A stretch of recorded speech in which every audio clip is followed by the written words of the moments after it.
Woman pregnant for 8 years gives birth to 50 snakes. How will this story turn out? To find out, watch the video to the end. But first, please subscribe to my channel and turn on notifications to get more stories like this. The hospital room was a chaos of screams, gasps, and confusion. Doctors stood frozen, nurses dropped their equipment, and the overhead monitor's steady beeps seemed the only sound anchoring reality. There, lying motionless in the hospital bed, was Claire Bennett. Her eyes were closed, her face pale, and her hospital gown soaked with sweat. But no one was looking at Claire. Their focus, wide-eyed and horrified, was on the dozens of snakes writhing across her blanket, slithering onto the cold linoleum floor, their scales glinting under the fluorescent lights. They were everywhere. Brown ones, black ones, and a few with strange, iridescent patterns. Some hissed softly, others coiled themselves around the bed rails, weaving in and out like this sterile hospital room was a jungle. What are we supposed to do?" whispered a young nurse, clutching the edge of the bed. "Get animal control," the lead doctor barked, snapping out of his shock. "And for God's sake, don't let them leave this room." Claire stirred slightly, her hand twitching weakly against the blanket. One snake, a black serpent with golden eyes, slithered lazily across her chest as if guarding her. What happened?" she mumbled, her voice hoarse and barely audible. No one answered. The doctors and nurses were too preoccupied, some with trying to contain the writhing mass of reptiles, others with staring at Claire like she was a monster. Because in their minds, she was. 8 years earlier, Claire had always been healthy. She led a normal life in a small town, working as a librarian and spending her evenings curled up with books or chatting with her best friend, Liz. At 28, she wasn't in a rush to settle down or start a family. She was happy with her quiet, predictable life. That life shattered one morning when Claire woke up with a dull, gnawing pain in her stomach. She had been perfectly fine the night before, no symptoms, no warning signs. But now, as she sat on the edge of her bed, clutching her abdomen, a strange sense of dread washed over her. "It's probably just something I ate," she murmured to herself, standing slowly. She made her way to the bathroom, splashing cold water on her face and staring at her reflection in the mirror. She looked fine, maybe a little pale, but nothing alarming. The pain subsided by mid-morning, and Claire shrugged it off. By the next day, it was forgotten entirely, until it came back. The gnawing sensation returned a week later, sharper this time. Claire made an appointment with her doctor, who ran a series of routine tests, blood work, urine samples, the usual questions. "Everything looks normal, Claire," Dr. Reynolds said, flipping through the results. "Are you stressed? Sometimes anxiety can cause stomach discomfort." "I don't think so," Claire replied, frowning. "It's not stress. It's something else." Dr. Reynolds smiled kindly. "Let's monitor it for a few weeks and see how you feel." Claire left the clinic frustrated but determined not to overthink it. She wasn't someone who panicked easily. She ate well, exercised regularly, and rarely got sick. Whatever this was, it couldn't be serious. But then the nausea started, and the weight gain. It wasn't much at first, just a slight swelling in her lower abdomen that she dismissed as bloating. But as the weeks turned into months, Claire noticed changes she couldn't explain. Her belly grew larger, the discomfort more constant, until one evening she stood in front of the mirror, her hands trembling as she lifted her shirt. The reflection staring back at her was undeniable. Her stomach was round, firm, and unmistakably pregnant. Claire's knees buckled, and she sat down hard on the edge of her bed. "No," she whispered. "That's impossible." She hadn't been in a relationship in over a year. She hadn't been intimate with anyone. How could she possibly be pregnant? "Calm down," she muttered, forcing herself to take deep breaths. "It's probably something else. A tumor. A cyst. Something explainable." But the fear gnawed at her, relentless and unshakable. The next morning, she made an emergency appointment with Dr. Reynolds. Dr. Reynolds frowned as he examined Claire, his hands pressing gently against her abdomen. "You say you've gained this weight over the past 2 months?" Claire nodded, her voice barely above a whisper. "I didn't think much of it at first. I thought I was just bloated or maybe putting on weight. But it's not normal, is it?" The doctor didn't answer right away. "Let's run an ultrasound," he finally said, his tone professional but clipped. "It could be a growth, but we need to be sure." Claire's hands shook as she lay on the exam table, the cool gel spreading across her stomach. She stared at the ceiling as the ultrasound wand glided over her skin, the monitor next to her flickering to life. She couldn't see the screen, but she could see Dr. Reynolds' face. His brow furrowed, his lips thinning into a tight line. "What is it?" Claire asked, her voice urgent. "What's wrong?" Dr. Reynolds hesitated before speaking, his eyes still fixed on the monitor. "Claire, there's definitely something here. But I don't know what it is." Claire's blood ran cold. "What do you mean you don't know?" "There's no heartbeat," he said quietly. "And it doesn't look like a typical pregnancy. It's irregular." Claire sat up, the gel slick and uncomfortable against her skin. "Irregular how?" Dr. Reynolds hesitated again, choosing his words carefully. "It's as if there's movement, but it doesn't resemble a fetus. I need to consult with specialists to get a better understanding of what we're looking at." Movement. The word echoed in Claire's mind, filling her with dread. "What's moving?" she asked, her voice cracking. The doctor didn't answer. He simply placed a hand on her shoulder, offering her a small but unconvincing smile. "We'll figure it out, Claire. I promise." The weeks that followed were a nightmare. Claire was referred to specialists, subjected to countless tests and scans, but no one could explain what was happening to her. Doctors murmured about anomalies and unknown conditions, speaking in hushed tones as if she couldn't hear them. "It doesn't match any medical records. There's movement, but no identifiable structure. We've never seen anything like this before." Claire's belly continued to grow, and with it came the whispers, first from the doctors, then from her friends, and eventually from the town itself. Word spread that Claire Bennett was pregnant, but not in the normal sense. "She's cursed," some people said.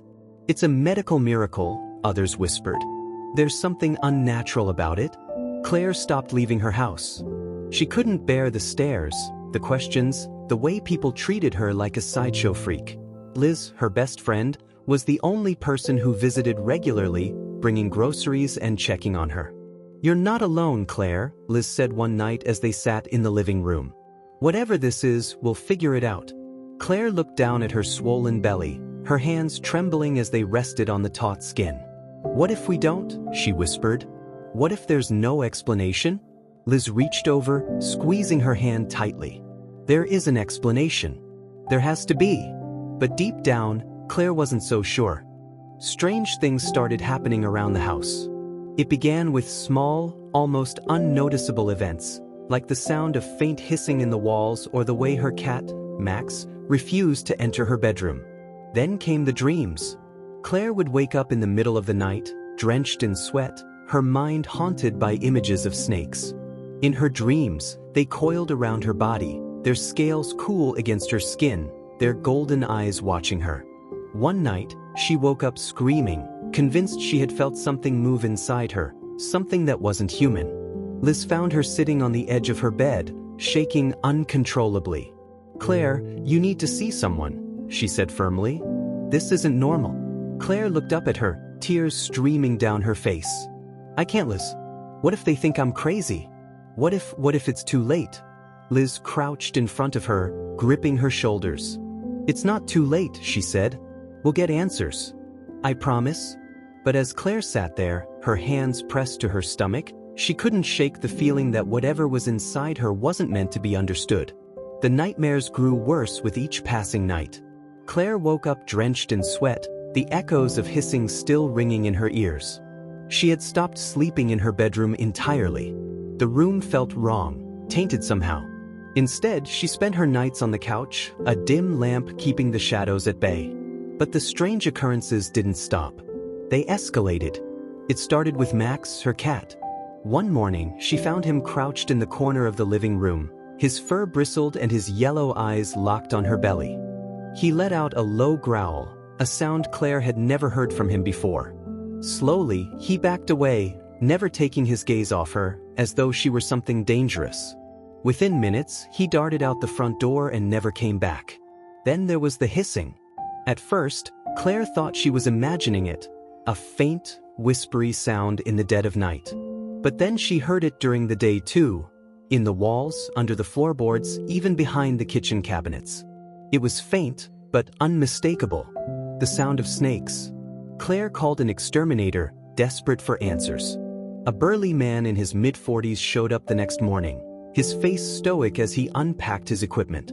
Probably just pipes, he grunted when Claire described the sound. Or maybe rats? Claire swallowed hard. Rats don't hiss. The man's expression flickered, but he didn't argue. He spent hours checking every inch of the house, tapping on walls and crawling through the attic. When he finally returned, his face was pale, his lips pressed into a thin line. "Ma'am," he said, glancing nervously at the walls. "I didn't find any rats. But you might want to call someone else, someone who deals with, other pests?" Claire frowned. "What do you mean?" He shifted uncomfortably, avoiding her gaze. "I don't know. I heard something. I can't explain it. But it's not rats, I'll tell you that much." Without another word, he packed up his tools and left, slamming the door behind him. Claire sank onto the couch, her mind spinning. She pressed her hands to her belly, which felt heavier and more solid than ever. Whatever was happening to her wasn't just in her head. Something was wrong, terribly, terribly wrong. By the 8th month, Claire could hardly leave the house. Her belly had grown so large that she could no longer fit into her clothes, and the slightest movements left her breathless. Doctors were still baffled by her condition. Every ultrasound showed the same thing, movement, but no fetus, no heartbeat, no answers. "I think you need to see someone else," Liz said one evening, sitting beside her on the couch. "Someone who thinks outside the box?" Claire raised an eyebrow, too exhausted to argue. "Like who? A shaman?" "Maybe," Liz said seriously. "I've been researching, Claire. There are stories, folklore, about pregnancies like yours. They call them snake births." Claire froze, her blood running cold. "Snake births?" Liz nodded, pulling out her phone and scrolling through an article. "It's rare, almost unheard of, but there are myths from different cultures about women giving birth to snakes. Some say it's a curse. Others say it's a sign of something supernatural." Claire stared at her, horrified. "Liz, that's ridiculous. It's just some weird medical thing. It has to be." "I don't know, Claire," Liz said softly, showing her the article. The page was filled with grainy photos of snake symbols carved into ancient stone, paired with unsettling descriptions of women who were chosen to carry serpent offspring. "I think you need to be open to the possibility that this isn't normal. Because let's face it, it isn't."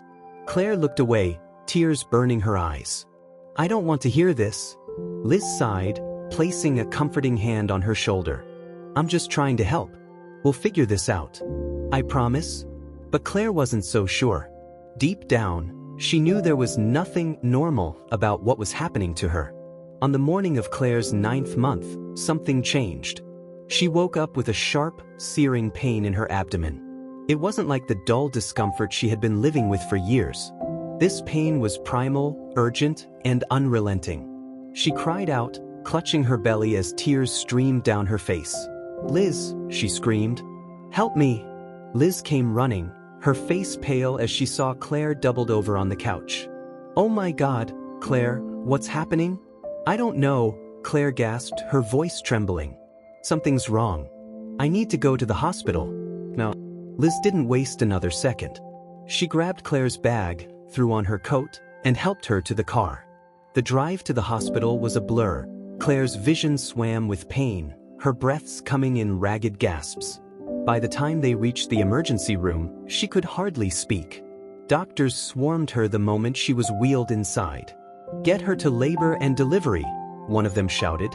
Labor and delivery. The words sent a chill through Claire's veins. She wasn't pregnant. She couldn't be pregnant. So why did it feel like her body was preparing for something it couldn't control? As they strapped her to monitors and prepped her for examination, Claire caught glimpses of the staff exchanging worried glances. Her belly shifted under the hospital gown, as if something inside her was moving. One nurse turned pale and backed away, whispering something to her colleague. "What's happening to me?" Claire cried, her voice hoarse and desperate. No one answered her. Hours passed in a haze of pain, tests, and hushed conversations. Claire drifted in and out of consciousness, the ache in her abdomen growing worse with every minute. She could feel something inside her pressing, shifting, pushing against her from the inside. Finally, the lead doctor, a tall, stern man with graying hair, stood over her, his expression grim. "Claire," he said softly, "we need to deliver whatever's inside you. We don't know what's happening, but we can't wait any longer." Claire's eyes widened in terror. "Deliver?" she gasped. "What are you talking about?" The doctor didn't answer. He turned to the nurses, barking orders. "Prepare the oar." Now, Claire's world spun as they wheeled her down the sterile white hallway. The lights overhead blurred together, her mind swimming with fear and confusion. The only thing she could focus on was the faint hissing sound that seemed to follow her everywhere. "It's not real," she told herself. "It's not real." But deep down she knew it was. The operating room was cold and bright, the air thick with tension. Doctors and nurses surrounded Claire, their faces hidden behind masks and caps. The overhead light shone directly on her as they positioned her on the table, her swollen belly exposed and unmoving. "Claire, we're going to give you something for the pain," the doctor said gently. "You won't feel a thing." Claire's lips trembled as tears slid down her cheeks. "What's happening to me?" she whispered. The doctor didn't answer. He simply nodded to the anesthesiologist, who placed a mask over her face. "Breathe deeply, Claire," he said softly. "Just breathe." Claire's vision darkened, the sound of her own heartbeat pounding in her ears. But just before she lost consciousness, she heard it, clear and unmistakable. A low, steady hiss.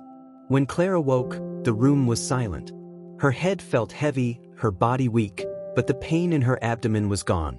For a moment, she thought it might have all been a terrible dream. Then she heard it, the soft, rhythmic sound of something slithering across the floor.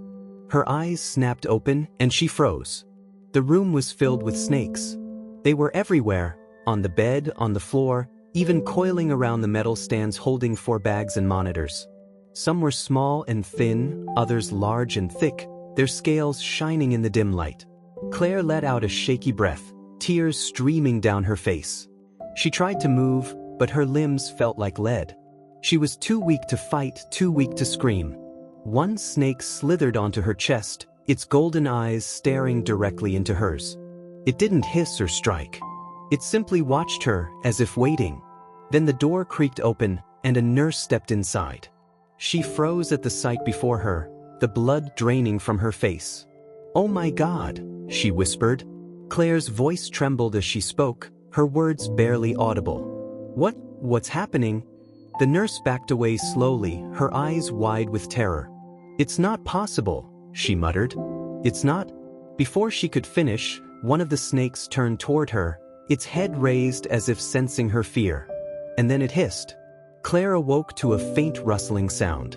It was subtle, almost too soft to notice, but in the sterile stillness of the hospital room, it might as well have been thunder. Her eyes fluttered open, adjusting to the dim light. For a moment, she thought she was still dreaming.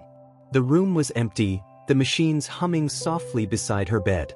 She took a shaky breath, her body heavy and sore, but the sharp pain that had plagued her for months was gone.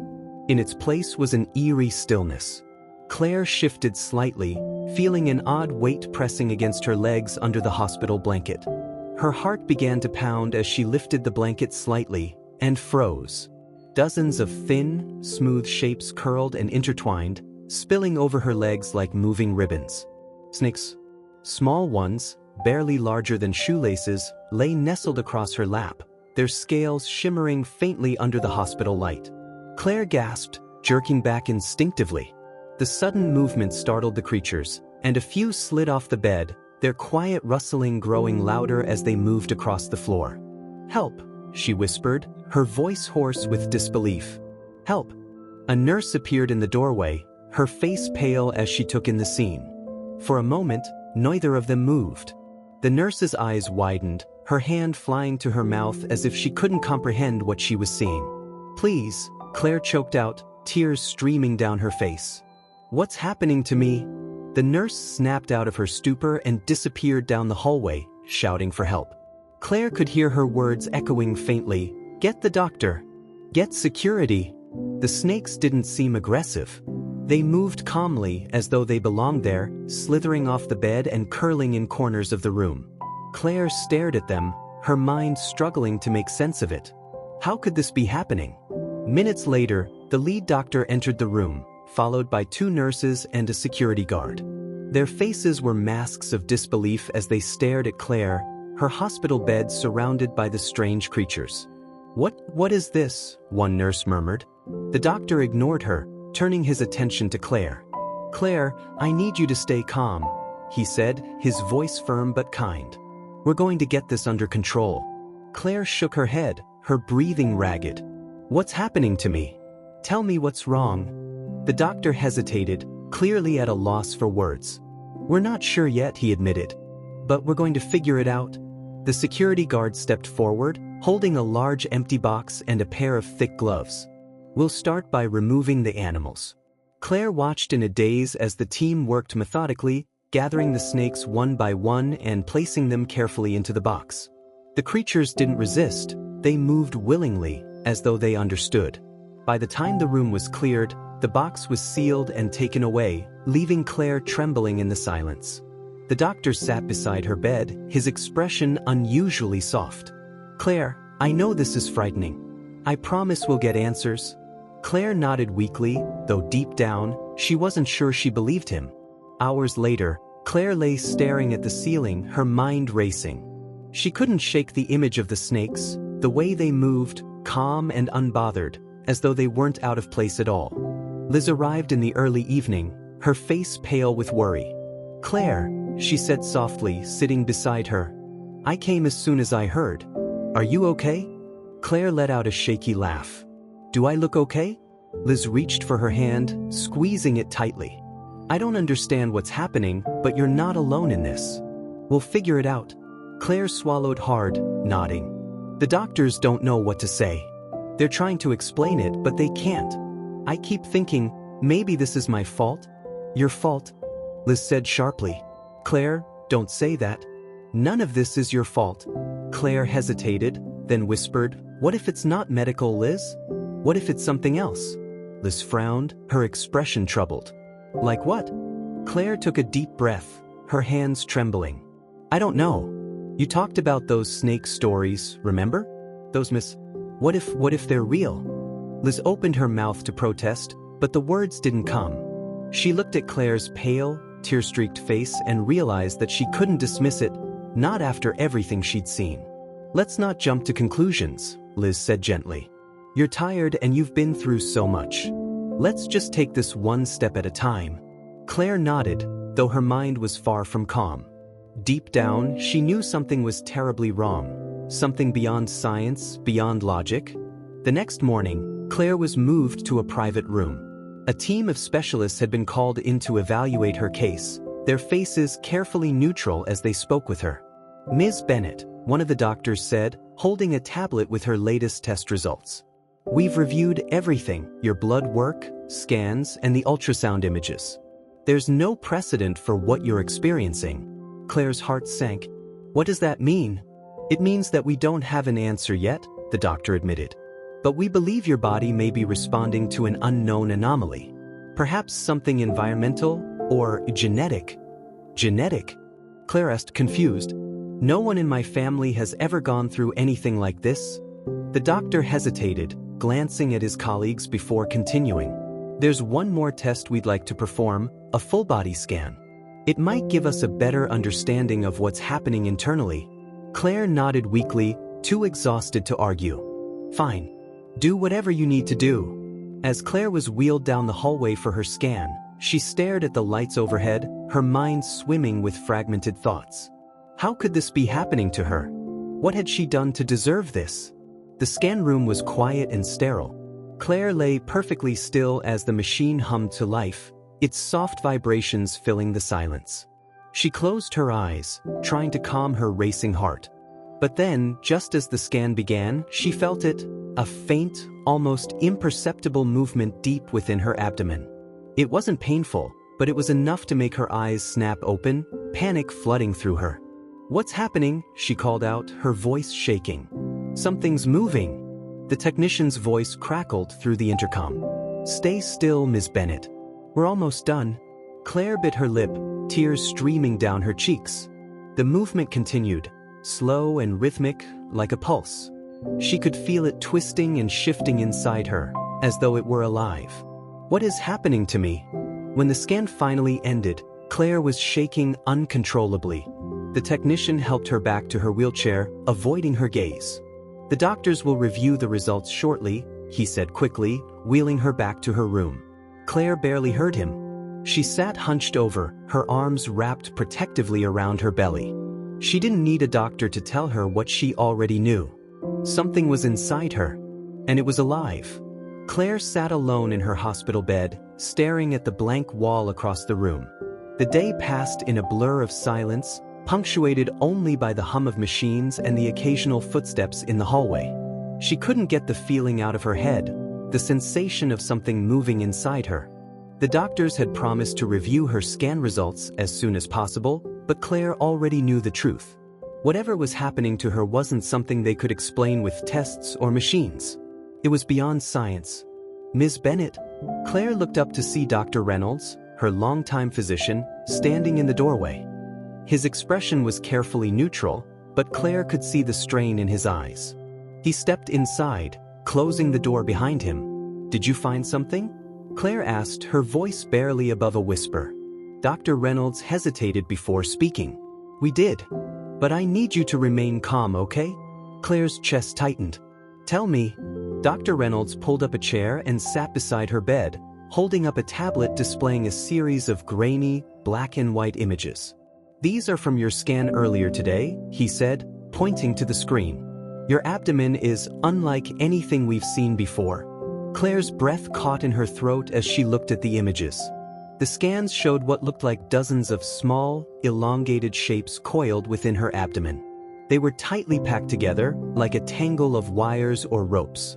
What is that?" Claire stammered, her hands trembling. Dr. Reynolds took a deep breath. "We believe these are organic structures, living structures. But they don't match any known anatomy. Claire, it's as if there are multiple organisms growing inside you." Claire's vision blurred as she tried to process his words. "Organisms? What are you saying? Are they?" Dr. Reynolds looked her in the eye. "We don't know exactly what they are. But they're moving. Slowly, steadily. Almost as if they're waiting." "Waiting?" Claire whispered, her voice trembling. Dr. Reynolds nodded, his expression grave. "We've consulted specialists, but they've never seen anything like this. It's unprecedented." Claire pressed her hands to her stomach, a wave of nausea rolling over her. "What's going to happen to me?" "We're monitoring you closely," Dr. Reynolds said softly. "But Claire, we need to prepare for the possibility that whatever is inside you will need to come out." Claire's heart pounded in her chest. "Come out? You mean you'll deliver it?" Dr. Reynolds hesitated. "Yes." That night, Claire couldn't sleep. The room was dark and silent, but the sensation inside her belly was relentless. It wasn't painful anymore, but it was constant, a slow, deliberate movement that sent shivers down her spine. She lay staring at the ceiling, tears streaming silently down her face. She thought about Liz's words, about the myths of women who gave birth to snakes. The idea had seemed ridiculous at the time, but now. Claire's hands trembled as they rested on her stomach. What if it's true? What if this isn't a medical condition, but something else? She sat up suddenly, her heart racing. The room felt different, wrong. The air was heavy, and the faint sound of hissing seemed to echo from the walls. "No," Claire whispered, shaking her head. "It's not real. It's not real." But the sound grew louder. She turned her head toward the window, her breath catching in her throat. Silhouetted against the moonlight was the unmistakable shape of a snake, its body pressed against the glass as if it were watching her. Claire screamed, scrambling off the bed and pressing herself against the far wall. The snake didn't move. It just stared, its golden eyes gleaming in the darkness. The door burst open, and Liz appeared, her face pale with panic. "Claire, what happened?" Claire pointed toward the window, her voice trembling. There's a snake." Liz turned, her eyes darting to the window. But the glass was empty. "There's nothing there," Liz said softly, walking toward Claire and taking her by the shoulders. "Claire, you're exhausted. You're imagining things." "I'm not," Claire cried, tears streaming down her face. "I saw it. It was there." Liz pulled her into a hug, holding her tightly. "It's okay. You're safe. I promise." But as Liz held her, she glanced at Claire's stomach, her expression darkening. The fabric of Claire's hospital gown shifted, almost imperceptibly, as though something beneath it was moving. The next morning, Claire was woken by sharp, stabbing pain in her abdomen. She cried out, clutching her belly as the pain radiated through her body like fire. "Nurse!" she screamed. "Somebody help me!" Within moments, doctors and nurses swarmed her room, their faces tense with urgency. Dr. Reynolds appeared at her side, his voice calm but firm. "Claire, listen to me. You're in labor." Claire shook her head frantically, tears streaming down her cheeks. "No, this isn't a baby. It's not, it's something else. Whatever it is, we need to get it out now," Dr. Reynolds said firmly. He turned to the nurses. "Prep the or immediately. We're delivering." Claire's world spun as they wheeled her down the hallway, the lights overhead blurring together. The pain was unbearable, each contraction feeling like her body was being torn apart. She could hear the nurses murmuring to each other, their voices hushed but panicked. "Have you ever seen anything like this?" "No. It's impossible. Is it even human?" Claire gritted her teeth, tears streaming down her face as the doors to the operating room swung open. She was lifted onto the table, bright lights shining down on her, and the masked faces of doctors hovering above. "Claire," Dr. Reynolds said, leaning over her. "We're going to give you something for the pain. I need you to stay calm." Claire nodded weakly, her body trembling. "Please," she whispered, "just make it stop." The anesthesiologist placed a mask over her face. "Count backward from 10, he said gently. Claire's eyelids grew heavy as she began to count. Fate? The last thing she heard before everything went black was the faint, unmistakable sound of hissing. When Claire opened her eyes, the room was silent. The overhead lights were dimmed, and she could hear the quiet hum of machines beside her. For a moment, she thought it might all be over, that she might finally be free of whatever nightmare had consumed her life. But then she saw them. The snakes. They were everywhere, small and writhing, their smooth bodies coiling across the floor and slithering over the edges of the bed. Claire froze, her breath caught in her throat. They weren't attacking her. They weren't even hissing. They simply moved, calm and deliberate, as if they were exactly where they were supposed to be. "Claire?" She turned her head slowly to see Liz standing in the doorway, her face pale and unreadable. She stepped inside, carefully avoiding the snakes as she approached Claire's bed. "They said you delivered," Liz said softly, her voice trembling. "These things, they came from you?" Claire stared at her, her heart pounding in her chest. "How is that possible?" Liz shook her head, tears glistening in her eyes. "I don't know. But you're okay now. You're alive. That's what matters." Claire looked down at her stomach, now flat and empty. She rested her hand against it, half expecting to feel something move, but there was nothing. "What are they?" she whispered, staring at the creatures on the floor. Liz hesitated. "Some of the doctors think they're a mutation, something scientific. But others?" Claire looked up at her, her voice shaking. "Others what?" "Others think it's something else," Liz said quietly. "Something unnatural." Claire closed her eyes, tears slipping down her cheeks. She didn't need an explanation. She didn't need science or folklore to tell her what had happened. Somehow, some way, she had brought these creatures into the world. And now they were here, alive. Claire lay in the hospital bed, staring at the ceiling in stunned silence. The room was still except for the faint hum of machines and the occasional shuffle of a nurse passing by in the hallway. The snakes, the impossibility of their presence, had been removed from the room, though Claire still felt as though the strange creatures were watching her, lingering just outside her view. The memory of the delivery felt like a fever dream. She could barely recall the exact moment, but the images flashed in her mind, snakes sliding onto the operating table, the look on the doctor's faces as the inexplicable unfolded. She squeezed her eyes shut and took a deep, trembling breath. This isn't real. It can't be real. But it was real. Liz had been there. The nurses, the doctors, all of them had seen it. Her thoughts spiraled in a cycle of confusion, fear, and guilt. Why had this happened to her? And why now, when she had done nothing to deserve it? The soft creak of the door brought Claire back to the present. Liz entered quietly, holding a cup of tea and a blanket, her expression gentle but cautious. "Hey," Liz said softly, setting the cup on the bedside table. "How are you feeling?" Claire gave her a tired look. "How do you think I feel?" Liz sat in the chair beside her bed and pulled the blanket around her shoulders. "The doctors said you're stable now. Your vitals are good. Whatever happened, it's over." Claire stared at her hands, which still trembled faintly against the sheets. "It doesn't feel over. It feels like something's still wrong." Liz was silent for a moment, choosing her words carefully. "The doctors don't know what to make of it. They've taken samples, done more scans. Some are saying it's a biological anomaly, something that's never been seen before." "And the others?" Claire asked, looking at her friend. Liz shifted uncomfortably. "They're saying it's something else. Something supernatural." Claire let out a shaky laugh, though there was no humor in it. "I don't even know which explanation is worse." Liz hesitated, then leaned closer, her voice soft. "Claire, I need you to listen to me. You're not crazy. What happened to you, it's real. But you're still you. You're alive. And that's what matters right now." Claire looked up at her, tears pooling in her eyes. "But what am I supposed to do now? How do I live with this? People are going to treat me like a freak. Like I'm cursed." Liz squeezed her hand. "Oh, you're not cursed. You're stronger than you realize. Whatever this is, we'll figure it out.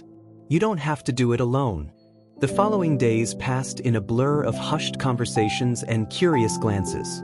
Claire remained in the hospital under close observation, though no one could offer her answers. Specialists came and went, running more tests, but every result left them more baffled. "It's as if these creatures were perfectly formed," one of the doctors said to another when they thought Claire couldn't hear them. "No mutations, no anomalies. It defies explanation." Claire sat in silence as they spoke, staring out the window of her room. She felt like a science experiment, something to be studied and dissected. But more than that, she felt disconnected, as though a part of herself had been taken away. One afternoon, Liz arrived with an envelope in her hand, her expression unreadable. "This came for you," she said, handing it over. Claire frowned, tearing it open. Inside was a letter written in elegant handwriting. "Ms. Bennett, we have been following your case with great interest. If you seek answers beyond science, we believe we can help. Please visit us. We will be waiting." The letter was signed with a single word, "The order." Claire looked up at Liz, her brow furrowed. "The order? What is this?" Liz shrugged. "I don't know. But there's an address listed at the bottom. It's not far from here." Claire hesitated, her mind racing. The logical part of her wanted to ignore the letter, to trust the doctors and their tests. But deep down, she knew that science wouldn't explain what had happened to her. "I need to go," Claire said, her voice steady. "I need to know the truth." The address led Claire and Liz to a small, unassuming building on the edge of town. The stone walls were covered in ivy, and a large wooden door stood at the entrance. It didn't look like a place where answers would be found, but Claire's instincts told her otherwise. A woman in flowing robes opened the door when they knocked, her face calm and kind. "Ms. Bennett, we've been expecting you," she said, stepping aside to let them in. The interior was warm and filled with the scent of burning incense. Candles lined the walls, their soft glow casting shadows across the room. In the center sat a group of people, all dressed in similar robes, their faces serene. "Welcome," the woman said, gesturing for Claire to sit. "We are the Order. We have dedicated our lives to understanding the mysteries of this world, the things that science cannot explain." Claire sat cautiously, Liz at her side. "You know what happened to me?" she asked. The woman nodded. "We do. Your story is not as unique as you might think.